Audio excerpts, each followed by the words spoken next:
Baik, Bu.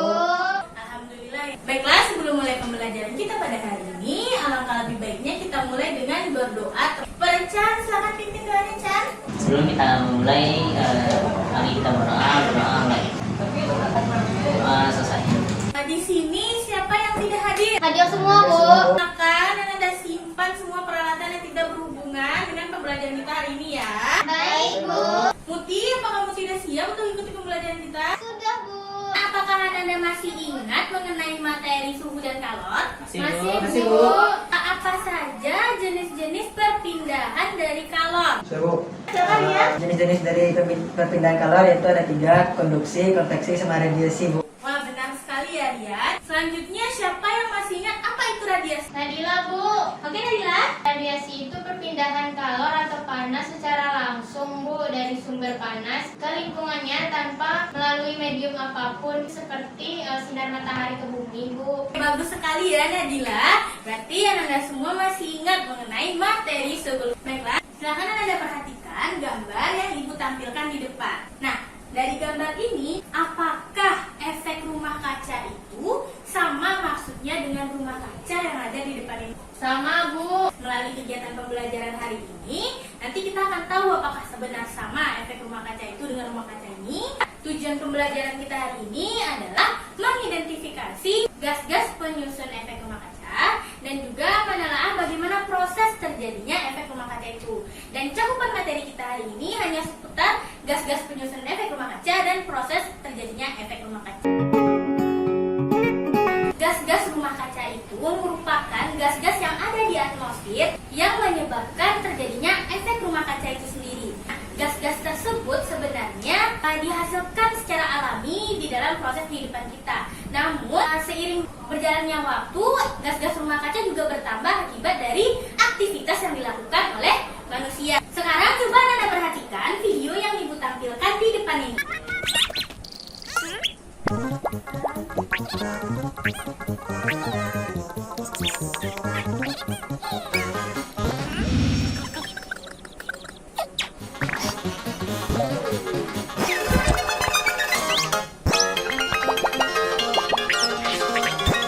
Dari video yang Ibu tampilkan ini, apa rumusan masalah yang bisa Anda kemukakan? Muti, silakan. Gimana menurut Muti? Apa saja, Bu, gas penyusun rumah kaca dan berapa konsentrasinya? Oke, bagus ya pertanyaan Muti. Selanjutnya, apakah ada pendapat lain? Nadila, Bu. Silakan Nadila. Apa saja yang dapat menghasilkan gas rumah kaca? Oke, bagus-bagus ya rumusan permasalahan. Untuk konsentrasi penyusun dari gas rumah kaca ini, yang pertama uap air. Uap air ini memiliki konsentrasi sebesar 0 sampai 4% di atmosfer bumi.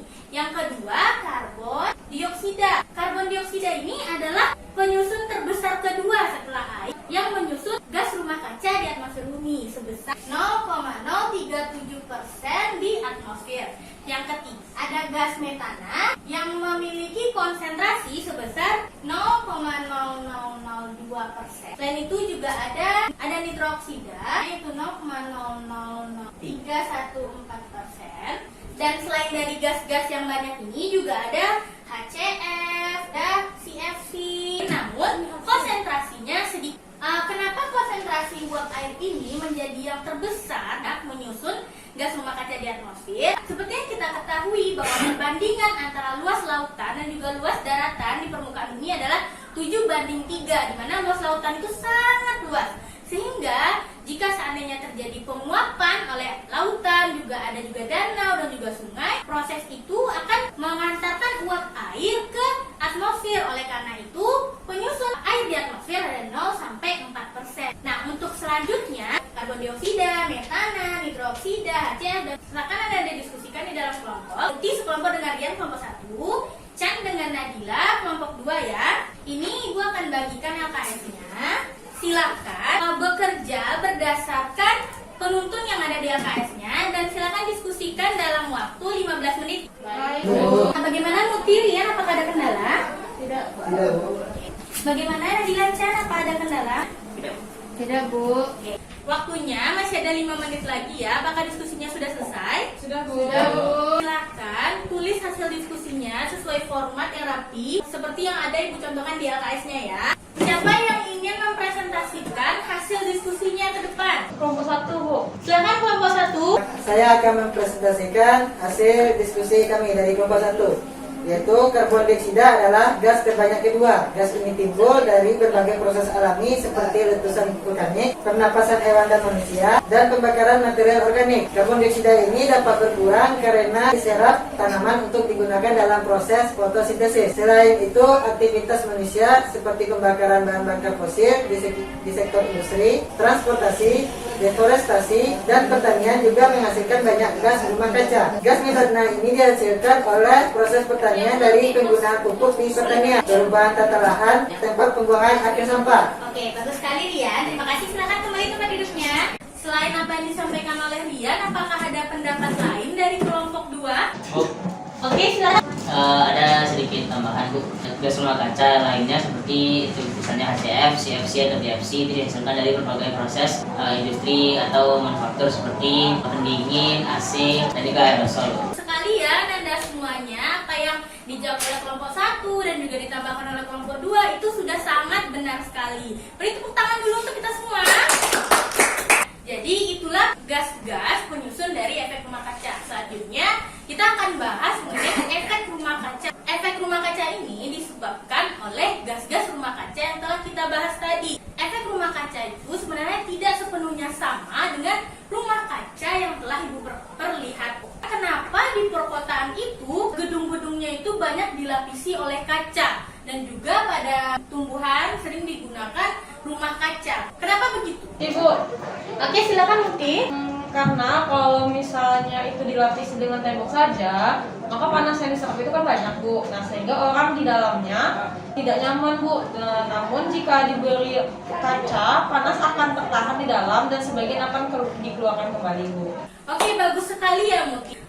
Oleh karena itu, pada proses penanaman tumbuhan sering digunakan rumah kaca karena dengan kaca tersebut bagian dari cahaya itu bisa dipantulkan kembali keluar dan selebihnya diserap oleh tumbuhan untuk proses fotosintesis. Efek rumah kaca adalah proses pemanasan alami ketika gas rumah kaca memerangkap panas di permukaan bumi. Selanjutnya, proses terjadinya efek rumah kaca ini adalah yang pertama, radiasi sinar matahari berupa gelombang elektromagnetik inframerah mencapai atmosfer bumi, sebagian akan dipantulkan kembali ke luar angkasa. Proses selanjutnya, panas yang masuk ke bumi diserap oleh tanah dan lautan untuk menghangatkan permukaan bumi.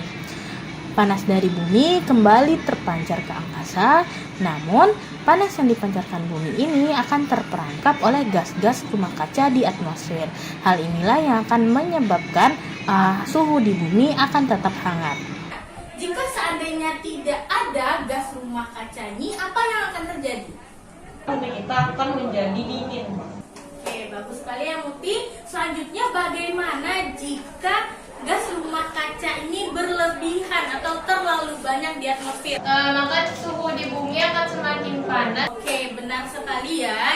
Efek rumah kaca ini sebenarnya sangat-sangat bermanfaat bagi kehidupan kita di muka bumi ini. Jika seandainya berlebihan, gas-gas rumah kaca ini dihasilkan oleh aktivitas manusia akan berdampak buruk juga bagi kehidupan kita.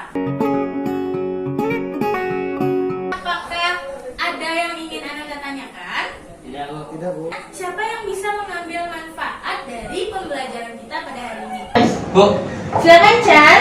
manfaat yang mungkin bisa saya ambil dari pembelajaran kita pada ini adalah dengan pelajari efek rumah kaca kita jadi tahu ternyata semakin banyak gas rumah kaca maka akan menyebabkan suhu di bumi semakin meningkat. Jadi kita bisa meminimalisir penggunaan barang-barang yang bisa menambah konsentrasi efek rumah kaca tersebut sehingga tidak terjadi peningkatan suhu pemanasan. Oke, bagus sekali ya Chan. Ini selanjutnya siapa yang ingin menyampaikan kesimpulan dari pembelajaran kita hari ini? Saya, Bu. Silakan ya. Kesimpulan materi kita pada siang hari ini yaitu efek rumah kaca adalah proses pemanasan atmosfer bagian bawah oleh penyerapan radiasi gelombang pendek matahari dari pemancaran kembali berbentuk radiasi gelombang panjang inframerah yang disebabkan oleh gas-gas rumah kaca seperti uap air, karbon dioksida, metana, nitrogen oksida, dan gas lainnya yang dihasilkan oleh proses manufaktur, Bu. Oke, bagus sekali ya Rian kesimpulannya. Beri tepuk tangan dulu untuk Rian. Ibu sangat senang sekali dan sangat bangga kepada anak-anak yang sangat aktif dan berpartisipasi dalam pembelajaran kita hari ini. Beri tepuk tangan dulu untuk kita semua. Nah, untuk melatih lagi pemahaman Ananda mengenai materi kita hari ini, silakan Ananda kerjakan latihan yang ada di LKS-nya halaman 3 ya. Kerjakan dalam waktu 15 menit ya. Waktunya sudah habis ya Ananda, silakan dikumpulkan latihannya. Oke, selanjutnya jangan lupa kerjakan tugas-tugasnya yang ada di bahan ajar halaman 30. Kerjakan semua soalnya untuk melatih lagi pemahaman Anda supaya Anda tidak lupa mengenai materi kita hari ini. Materi pembelajaran kita minggu depan adalah mengenai pemanasan global, mengenai emisi karbon dan juga perubahan iklim. Jadi jangan lupa dibaca-baca materinya sebelum kita mulai pembelajaran selanjutnya, oke? Baiklah Anda semuanya, itulah pembelajaran kita hari ini. Ibu mohon maaf jika seandainya ada salah dan Ibu sudahi. Assalamualaikum warahmatullahi wabarakatuh.